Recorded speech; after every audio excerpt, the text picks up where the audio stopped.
மாணவ கண்மணிகளுக்கு இனிய வணக்கம். நம்ம இன்றைக்கி பார்த்திங்கன்னா பிஏஎஸ் பியூரோ ஆஃப் இந்தியன் ஸ்டாண்டர்டில் எல்எஸ்எல்வி என்று அழைக்கப்படக்கூடிய லேர்னிங் சயின்ஸ் வயா ஸ்டாண்டர்டில் கால்பந்து பற்றியான ஒரு புரிதல் உங்களுக்கு ஏற்படணுங்கிறதுக்காக சார் இந்த பிஏஎஸ் ஸ்கூல் லெவலில் என்ன கிளப் இருக்குது? Standard club. இந்த கிளப்பை ரன் பண்ணுறது யார்? இந்திய அரசாங்கத்தோடைய bureau of Indian standard. So தரநிலையின் வழியாக அறிவியலை கற்பது தான் இதனுடைய நோக்கம். இப்போ நம்ம எல்லாத்துக்கும் பிடிச்ச ஒரு விளையாட்டு கால்பந்து. இதில் பாருங்கள் எவ்வளோ அமைப்பு இருக்குது, எத்தனை கோணங்கள் இருக்குது, அதெல்லாம் கூட கேட்கலாம். இதனுடைய ஐஎஸ் நம்பர் என்னன்னா 417 பார்ட் நம்பர் 1. ஐஎஸ் நம்பர் என்ன? 417 பார்ட் நம்பர் 1. இதை கேட்கலாம். ஸோ ஃபுட்பால் மொத்தம் 52 பாடத்திட்டத்தில் இது ரெண்டாவது பாடத்திட்டமாக இருக்குது. இது ரன் பண்ணுறது யாருன்னா இந்திய தர நிர்ணய அமைவனம் கோயம்புத்தூர் கிளையில். நம்ம இதனுடைய தரநிலை என்ன, இந்த அமைப்பிடம் என்ன அப்படிங்கிறது நம்ம பார்க்கலாம். ஸோ பிஏஎஸோடைய அடிப்படை நோக்கமே அறிவியல் விதி மற்றும் கோட்பாடுகள், குறிப்பாக மாணவர்களுக்கு அறிவியலை தரம் மற்றும் தரப்பண்புகள் தர நிர்ணயின் வழியாக தெரிந்து கொள்வது. இது பள்ளி அளவில் எப்படி படிக்கிறோம் அப்படின்னா லேர்னிங் சயின்ஸ் வயா ஸ்டாண்டர்ட் அந்த வழியில் படிக்கிறோம். தரநிலையின் வழியாக அறிவியலை கற்றல். இப்போ நம்ம ஸ்ட்ரெயிட்டாக பாடத்துக்கு போயிடலாம்.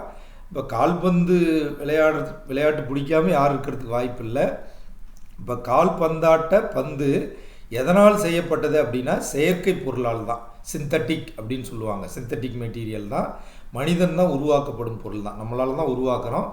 பொதுவாக ரசாயனமோ அல்லது வேதிப்பொருட்களோ இதில் வேதியியல் செயல்முறையின் மூலமாக பெட்ரோலியத்தின் அடிப்படை, அந்த பெட்ரோலியத்தோடைய அடிப்படையான மூலப்பொருட்களை கொண்டு தான் தயாரிக்கிறாங்க. ஏன் அப்படின்னா எடை குறைவாக இருக்கணும், நீடித்ததும், இங்கே பாருங்கள் விமானவியல் அம்சங்களை உள்ளடக்கியதாக பறக்கணும். அதுதான் ரொம்ப முக்கியம், அடித்தா பறக்கணும். அப்படி வடிவமைப்பு தொழில்நுட்பம் காலப்போக்கில் ஏற்பட்ட முன்னேற்றங்களின் விளைவாக இது உருவாக்கியுள்ளது. பந்தின் உள்ளே அதன் வடிவத்தை காற்று அழுத்தத்தையும் பராமரிக்க ஒரு ரப்பர் பிளாடருங்கிறது இப்போ யூரினரி பிளாடர் மாதிரி பொதுவாக காற்றுப்பை உள்ளே காற்றுப்பை இருக்குது, அதுதான் பிளாடர்னு சொல்கிறோம். லப்பர் பை உள்ளே இருக்கும் காற்று அழுத்தத்தை பராமரிக்கிறதுக்காக.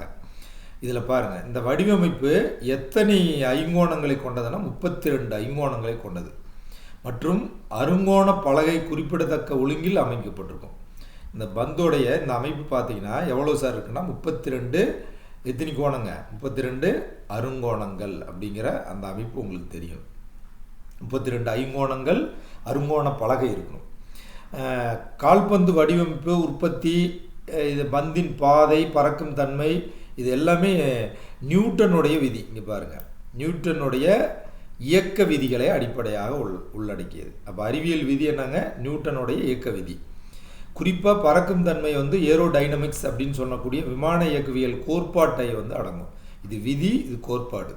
என்ன சார் அப்படின்னா செயல்திறன், மதிப்பீட்டியல், துல்லியம், வேகம், பந்தின் சுழற்சி போன்ற மாறிலிகளை அளவிடுதலில் இடம்பெறும். கால்பந்துனாவே தெரியும், கால் ப்ளஸ் பந்து, காலால் பந்தை அடிக்கும் செயல் தான் கால்பந்து. சில நாடுகளில் ஷாக்கர் அப்படின்னு அழைக்கிறாங்க. ஒவ்வொன்றாக 12 வீரர்களை கொண்ட 2 அணி விளையாடும். இப்போ மொத்தமாக பார்த்தீங்கன்னா ஒரு 22 பேர் அப்படிங்கிற மாதிரி ஒவ்வொன்றாக 11 வீரர்களை கொண்ட 2 அணிகள். இந்த சைடு ஆப்போசிட் டீமில் 11, இன்னொரு ஆப்போசிட் டீமில் 11, மெயின் டீமில் அப்படி வச்சுக்கலாம். உலகின் பிரபலமான விளையாட்டு தான். எத்தனை நாடில் பாருங்கள், 200க்கும் மேற்பட்ட நாடுகளில் 250 மில்லியனுக்கும் மேற்பட்ட இந்த விளையாட்டு இந்தியா மட்டும் இல்லை, உலகம் ஃபுல்லாக 250 மில்லியனுக்கு மேற்பட்ட விளையாட்டு வீரர்களால் விளையாடுறதா மதிப்பிடுறாங்க. சார் இப்போ கால்பந்து விளையாட்டு எந்த ஆண்டு ஒழுங்கு அமைக்கப்பட்டது அப்படின்னு பார்த்தீங்கன்னா 1863 இங்கிலாந்தில் தான். ஃபுட்பால் அசோசியேஷன், எஃப்ஏ அப்படின்பாங்க. இந்த எஃப்ஏனா என்னன்னு கூட கேட்கலாம்.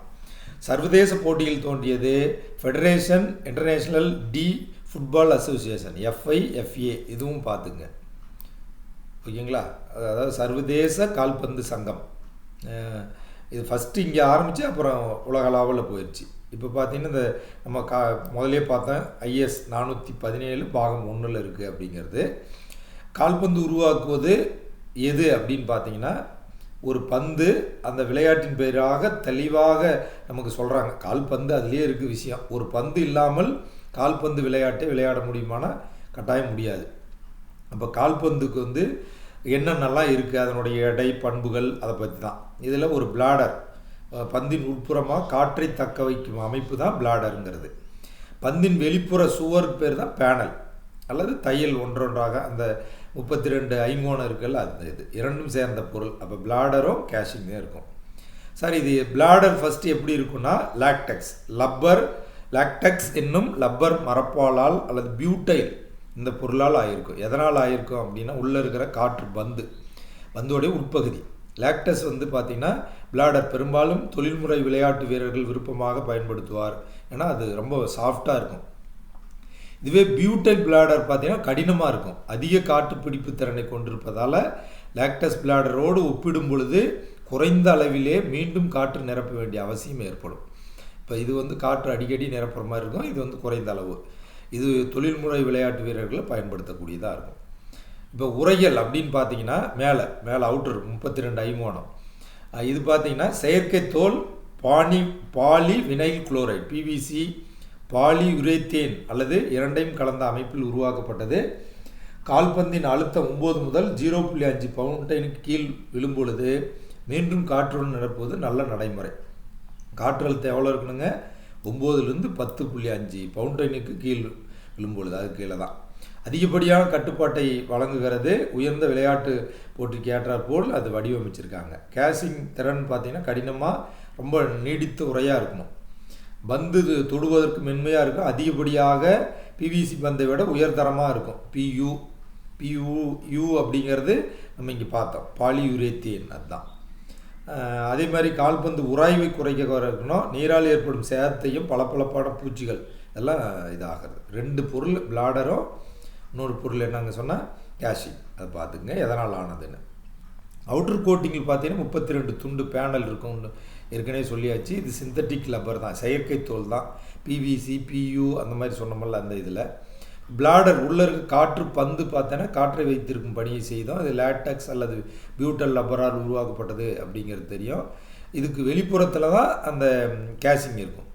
உள்புற லைனிங்கில் பார்த்தீங்கன்னா பிளாடருக்கு இடையில் துணி அடுக்கு வெளிப்புறத்து உறுதி செய்கிறதுக்காக அல்லது சேதத்தை பாதுகாக்கிறதுக்காக இந்த உள்ளடுக்கு லைனிங் இருக்கும். வால்வு அதே மாதிரி பார்த்தீங்கன்னா ஒரு வால்வு இடம்பெற்றிருக்கும். வால்வு தான் பந்தின் மேற்பரப்பில் அமைந்திருக்கும். சாதாரணமாக சிறிய பிளாஸ்டிக் அல்லது இது உலோகத்தண்டு இருக்கலாம், இப்போ காற்றடிக்கிறதுக்காக. பாதிப்பை தடுக்கும் வரையில் ஒரு லப்பர் அல்லது பிளாஸ்டிக் மூடியால் மூடப்பட்டிருக்கிறதா இருக்கும். வால்வுக்கு தேவையான அழுத்தம் எட்டும் வரை காற்றை பந்துக்குள் நிரப்ப வேண்டும். அதுக்கப்புறம் நூல் பார்த்திங்கன்னா வெளிப்புற பேனலில் ஒன்றோடு ஒன்று தையல் வந்து இட்டிருப்பாங்க. பொதுவாக இந்த நூல் எதனால் ஆனது அப்படின்னா நைலான் ஆனது பாலிஸ்டர். அதுதான் வலிமையாக நீடித்த பொருளாக இருக்கும். இங்கு அந்த லோகோ பந்தோடைய மாடல் அதுக்கு தகுந்த மாதிரி மையால் அச்சிடப்பட்டிருப்பாங்க. இது பிளாடர் காற்று வைக்கக்கூடிய அமைப்பு பொறுத்து நூலின் பந்து கட்டமைப்பு இருக்கும். சேதமாகாமல் பாதிக்கக்கூடிய பிரிண்டிங். இப்போ அடிக்கிறப்ப அந்த மேலே அந்த பந்து எந்த கம்பெனியாக அந்த மாதிரியான விஷயங்கள் வந்து பிரிண்டிங் பிரச்சனை வரக்கூடாது.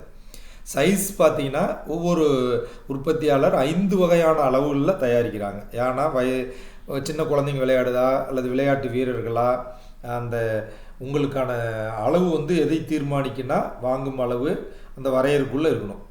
அளவு மகிழ்ச்சி விளையாட்டுக்காக கால் வேலை ஃபுட் ஒர்க்கு பயன்படுத்துறது.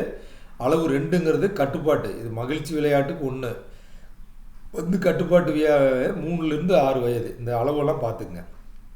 அளவு 3ங்கிறது 9 வயசுக்கு உட்பட்டவங்க. அளவு 4ங்கிறது 9 to 14 வயதுக்கு. அளவு 5ங்கிறது 14 வயது அனைத்து வீரருக்கும் தரமானது. இதுதான் வந்து மிக அதிகாரப்பூர்வமான பந்து. 5வது அளவு தான். அப்போ டைப் ஆஃப் ஃபுட்பால் ஃபீல்டு பார்த்திங்கன்னா பெரும்பாலும் நம்ம விளையாடக்கூடிய இடம் அந்த இது எப்படி இருக்கும், போர்டு எப்படி இருக்கும், இந்த பொதுவாக புல் மைதானங்களாக இருக்கலாம். சில நேரங்களில் இந்த மாதிரி ஃப்ரீம் கிரிட் ஷூக்கள் செயற்கை புல்வெளியில் வந்து பயன்படுத்தக்கூடாது. அதனால் புல்வெளியை சேதப்படுத்தும் ஆபத்து உள்ளது. பாருங்கள், பெரும்பாலும் பிளாஸ்டிக் ஸ்டண்டு கொண்ட பிரபலமான அடிக்கட்டு வடிவமைப்பு இருக்கும் பட்சத்தில் இந்த புல்வெளியில் பயன்படுத்தக்கூடாது அப்படிங்கிறது தெரிஞ்சுக்கணும். மென்மையான தரையமைப்பு சாஃப்டாக இருக்கக்கூடிய 6லேருந்து 8 வரை நீளமான மெட்டல் ஸ்டண்டு அந்த மாதிரி இருக்கக்கூடிய மண்ணின் ஆழமான அந்த பகுதியில் மட்டு சேறு மாதிரியான அல்லது அது வளமான நம்ம விளையாடக்கூடிய இடம் எப்படி இருக்கும் அப்படிங்கிறது தான் இது பண்ணுறது. இது காயங்களுக்கு ரொம்ப இருந்தாலும் காயத்தை ஏற்படுத்திடும், மென்மையான தரையாக இருந்தாலும்.